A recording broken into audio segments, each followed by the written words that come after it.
Growing up in a household where only my twin sister was doted on, I came to accept it as normal. How wonderful it must be, I thought, to have a close-knit family. The people who say, "We must cherish our family," are likely those who have been cherished themselves. They probably experienced their family's love without question, considering it a given. My situation was different. My family was anything but close, and I don't remember ever being treated as important. To be precise, I was the only one who was treated like an outsider in my family. I'm Martha, a single woman in her 30s. As I mentioned, my family is not close. To be exact, everyone in my family, apart from me, gets along well. From the outside, we look like a happy family. But ever since I was little, I've never had a good time with them. I have a twin sister named Lisa. From our childhood, our parents doted on her. She was beautiful, vivacious, and savvy. They absolutely adored her. Conversely, they neglected me, despite being a twin, because I didn't resemble my sister. I had no standout features and was a bit of a daydreamer. When Lisa wanted to learn ballet, they quickly found a class for her. They spared no expense on ballet shoes, tights, and other gear for her practice. At every recital, they enthusiastically ordered extravagant costumes to make sure Lisa looked the cutest. In contrast, whether I said, "I want to go to swimming school," or "I want to take piano lessons," the reply was always the same. "You don't need any classes. It's a waste of money to let a clumsy kid like you do anything." That was all I ever heard. I still vividly remember the scene of sending off the three of them from our front door as they happily went out to celebrate when Lisa won a ballet contest. Despite all the money they had spent on her ballet lessons, Lisa quit when she said, "I've had enough," as she advanced to high school. Our parents didn't say a word. Their favoritism became glaringly apparent when it came to our college education. When Lisa said she wanted to live alone in the city and attend a private women's university, they were all smiles, saying she didn't need to get a scholarship or a part-time job as they would fully support her financially. However, I was told that it was unthinkable for me to go to college, that I should be grateful that they raised an underachiever like me and should start working after high school. After a lot of negotiating, I was barely allowed to attend a local public university on the condition that I wouldn't rely on my parents for money, would contribute financially to the household, and would take care of the chores. From then on, I struggled juggling studies, a part-time job, and housework. I had a scholarship, so I couldn't afford to fail any subjects. I had to pay for my own living expenses, so I couldn't take time off work. If I didn't do the housework properly, they'd make me drop out of university. I spent every day rushing about, working my fingers to the bone. In contrast, my sister, who occasionally came home, looked just like a typical college student with fashionable clothes and hairstyles, seemingly enjoying her campus life with study and leisure. She always mocked me, who hardly had time to care about my appearance and looked worn out. "You really always look so shabby, don't you? I don't want people to think I'm your twin sister. I can't believe you can go out looking like that. I couldn't live if I were you, let alone go outside. And by the way, the university you go to must be really low level, right? Is there any point in you going to such a school? Isn't it just a waste?" My mom, siding with my sister, also scorned me. "She's right, you know, Martha. You're not the brightest bulb. Going to college will be a waste for you. You're always wandering around in shabby clothes. You're the neighborhood joke. On the other hand, everyone always compliments Lisa, saying what a beautiful daughter we have.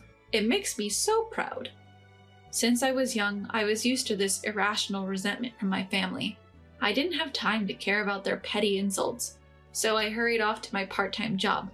And so, the tumultuous 4 years of college passed, and both my sister and I managed to graduate. My family celebrated my sister's graduation with a trip overseas where they bought her a designer handbag. None of it had anything to do with me. I planned to move out after finding a job, but my parents stopped me. "We've raised you till now. As a way to repay us, do the housework, give your paycheck to us. Living alone is a waste of money. We won't allow it." So I ended up staying at home. Fortunately, the company I got hired at was just within a manageable commuting distance, even though it was quite far. My sister began working in a somewhat famous company in the city. She bragged about her company being located in East Village, but I didn't care. Years later, my sister married a colleague from her company and apparently quit her job. There was a wedding, but unsurprisingly, I wasn't invited. My sister's husband, Toby, also looked down on me, considering me inferior, probably influenced by my sister and parents. "Martha, you don't resemble Lisa at all. You're so plain.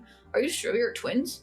Feels more like your aunt and niece, attending some unknown college, working at a company no one's heard of. So low level, it's hilarious. My sister just smiled and didn't stop Toby from making these remarks. Thank goodness the grandkids didn't take after Martha. They all look so cute, just like Lisa. My mom gushed while holding one of the grandkids, and everyone around her laughed in amusement. A few more years passed, and my mom suddenly passed away. Was it because of her lazy lifestyle where she hardly moved and left all the household chores to me? My dad and sister were devastated, but to my surprise I felt nothing. They both berated me. How heartless! You're a demon for not even shedding a tear at a time like this. I was hit in the face with a thrown object, and it was only then that the tears welled up in my eyes. My dad's legs got weaker after my mom's death. He wasn't to the point where he needed to be in a nursing home, but he needed help with the little things in daily life. My days were busy with work, housework, and taking care of my dad.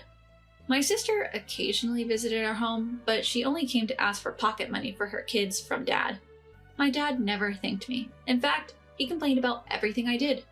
The bathwater was too hot, the food was bland. He always ended with, "Your mom's death is your fault," as he threw something at me. My dad's legs were a bit weak, but apart from that, he was perfectly healthy. He used the money I contributed to the household to go out drinking in the daytime. When that wasn't enough, he demanded more from me. Why is it that he claims his legs hurt at home and makes me do everything, but he's perfectly fine when it's time to go out drinking? Looking back, I should have cut ties with such a family and escaped a long time ago. But back then, I was used to being treated unfairly and being subjected to harsh words since my childhood. It felt normal, as if my senses had been dulled. I never thought of escaping, and I was living with Dad alone. Then one day, my sister called out of the blue. Before I could even say hello, she started ranting. How long are you planning on relying on our parents and staying at home? I am moving in with Dad, so could you please leave right now? I didn't understand what she was saying, so I asked again. Wait a minute, you're moving in with Dad? Does he know about this? Of course he does. Dad also wants to live with us. Seeing his grandkids every day, it's disgusting how you're leeching off Mom's inheritance and living in the house. I won't let you live luxuriously with her inheritance. We are moving there early next week, so you better leave soon. And with that, she hung up abruptly. I was struck. I was stuck at the words Mom's inheritance.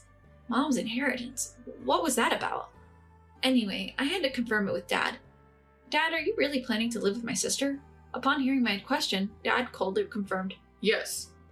Lisa and her family will take care of me. I can't keep living with someone like you, who can't even do basic house chores properly. Lisa has told me that I don't need to worry about anything and wants me to spend time leisurely surrounded by my grandkids. Don't you think she's such a filial daughter? In contrast to you, you have always been a disappointment, never getting married. All you do is waste the house's money, and on top of that, you're not even attractive. I'm ashamed to consider you my child. Get out of here. You're a nuisance. I'm severing our parent-child relationship." I found his words odd. What does he mean by wasting the house's money? I had a lot on my mind, but it finally hit me. Since both Dad and my sister are asking me to leave, there's no need for me to hold back anymore. I decided to leave this place proudly. I called my sister. "Like you said, Dad also wants to live with you. He said he's cutting ties with me. I will leave by this week." "That's very understanding of you. Please don't cause any trouble for us in the end. You're not a part of our family anymore." "Right, sorry for all the trouble I've caused so far. By the way, when I move out, I can take my belongings with me, right? Clothes and such?" "We don't need any of your stuff.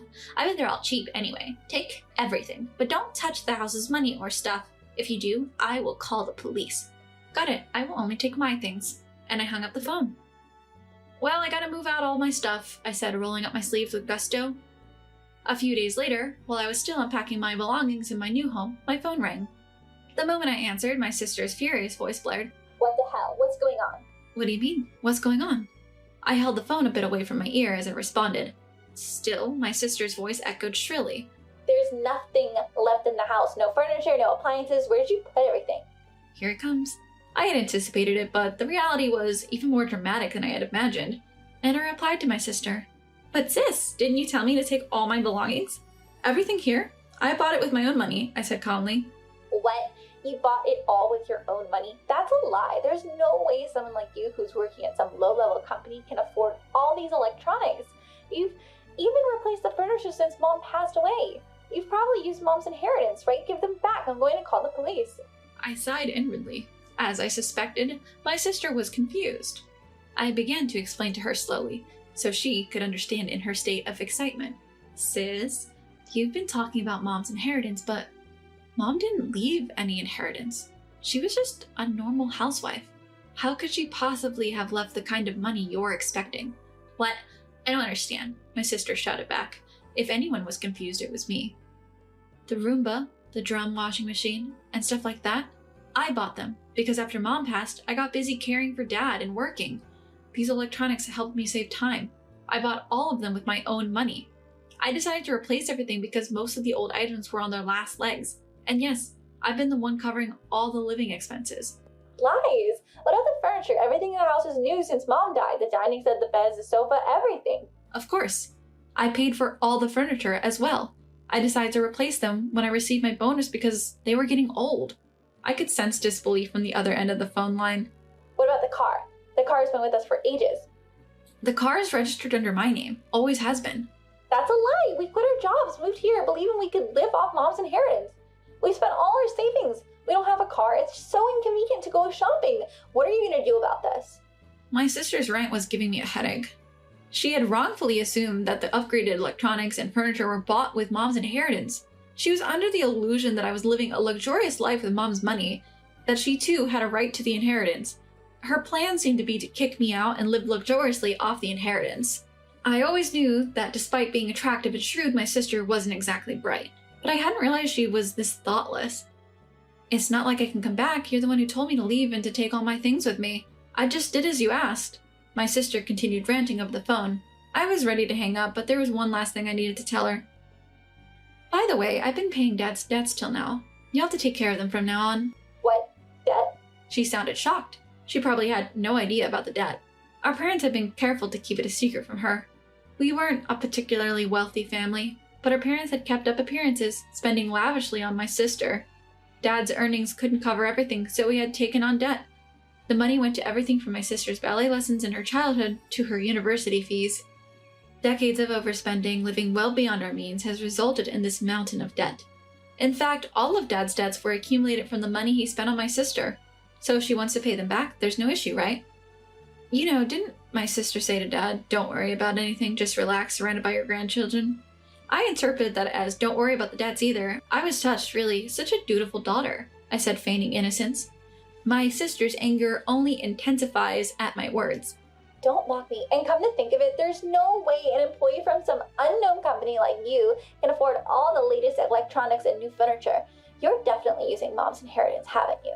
Do you even know what I do for a living? I asked her, keeping my tone steady. I have no idea. You're probably just doing some worthless job at a useless company, aren't you? I work at a foreign-owned financial institution. What? Foreign-owned? What does that even mean? My sister is clueless. Both my parents and sister, none of whom are good with foreign languages, belittled me when they found out I was working at a foreign-owned financial institution, a term they had never heard of, despite it being a well-known firm to most Americans. They had the audacity to call me incapable, while they lacked basic knowledge themselves. I attended college with the sole aim of mastering French, my favorite language, and by the time I graduated, I was fluent enough to use it in business. The company I work for values competence. I work hard and earn a decent salary for it. My sister and my parents, neither of them knew or cared to understand. It had always been this way. They thought I was dull and judged by intelligence on that, never caring about my grades, though I had always been a good student since elementary school.